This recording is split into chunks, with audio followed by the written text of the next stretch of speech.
मालासेरी डूंगरी में गुर्जर वोटों को साधने की कोशिश से राजस्थान में प्रधानमंत्री मोदी ने चुनावी आगाज कर दिया है। अब पीएम मोदी के दौरे का सिलसिला शुरू हो चुका है। गुर्जरों के बाद अब बीजेपी की नजर मीणा वोटों पर है, लिहाजा प्रधानमंत्री मोदी एक बार फिर से राजस्थान का रुख करने वाले हैं। बताया जा रहा है कि Delhi Mumbai green field expressway के फर्स्ट फेज में सोहना से दौसा जिले के बड़कापाड़ा तक 228 किलोमीटर का निर्माण कार्य पूरा हो चुका है। मोदी 4 फरवरी को दौसा आ रहे हैं, जहां नांगल राजावतान के पंचअथाई में दिल्ली दौसा खंड का उद्घाटन कर सकते हैं। इस रूट के शुरू होने से दौसा से दिल्ली पहुंचने में 1.5 से 2 घंटे का वक्त ही लगेगा।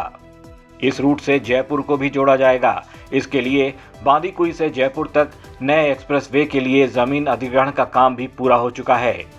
यानी पीएम मोदी गुर्जरों के बाद अब मीणा बाहुल्य जिलों और विधानसभा सीटों पर पूरा फोकस कर रहे हैं। बीजेपी के राज्यसभा सांसद किरोड़ीलाल मीणा पेपर लीक को लेकर पहले से ही धरने पर बैठे हैं, लेकिन ऐसा माना जा रहा है कि किरोड़ी का ये धरना पीएम के दौरे को देखते हुए समाप्त भी हो सकता है। किरोड़ीलाल से पीएम मिल भी सकते हैं, इसकी पूरी तैयारी है। राजस्थान के चुनाव में जातीय समीकरण काफी अहम माने जाते हैं। 7 करोड़ की आबादी में जिस जाति का 10% वोट बैंक मजबूत हो, वो जाति वोटों के लिहाज से भी काफी मजबूत मानी जाती है। प्रदेश में कुल 272 जातियां हैं, जिनमें 51 जातियां अन्य पिछड़ा वर्ग से आती हैं। 91 जातियां ऐसी हैं जिनमें जाट वोटर 9%, गुर्जर 5% और माली 4% हैं। 18% अनुसूचित जाति हैं तो 59 उपजातियां भी हैं। उपजातियों में मेघावत 6%, बैरवा 3%, अनुसूचित जनजाति के 13% वोटर हैं।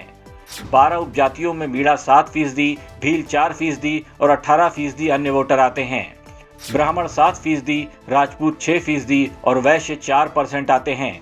इन्हीं जातीय समीकरणों को साधने के लिए बीजेपी अपना सियासी गणित बिठा रही है। इस समीकरण के हिसाब से बीजेपी अपने वोटरों को साधने में जुटी है। दौसा सचिन पायलट के पिता राजेश पायलट की कर्म भूमि रही है।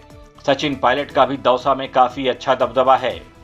पूर्वी राजस्थान के 7 जिलों की 39 सीटों पर सचिन पायलट की अच्छी पकड़ मानी जाती है। फिर चाहे वो गुर्जर हो या फिर मीणा, सभी सचिन पायलट के साथ खड़े दिखते हैं। ऐसे में बीजेपी पूर्वी राजस्थान के इन्हीं 7 जिलों की 39 सीटों पर अपना फोकस कर रही है, ताकि पायलट के किले में सेंधमारी कर बीजेपी को इसका फायदा पहुंचाया जा सके। 2018 में कांग्रेस ने 39 में से 35 सीटें जीतकर अपना परचम लहराया था। दौसा और सवाई माधोपुर में बीजेपी नेता किरोड़ीलाल के प्रभाव वाले क्षेत्र में भी कांग्रेस ने सेंध लगाने में कामयाबी हासिल की थी। बीजेपी के रणनीतिकारों ने पूर्वी राजस्थान के गुर्जर वोटर्स को साधने के लिए अब मोदी सरकार की योजनाओं और मोदी को आगे करने की तैयारी कर ली है।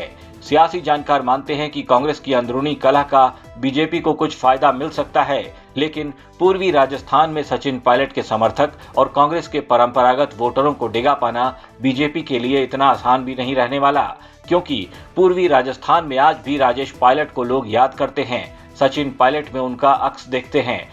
लिहाजा बीजेपी के लिए ये लड़ाई इतनी आसान भी नहीं साबित होने वाली। ब्यूरो रिपोर्ट, राजस्थान तक।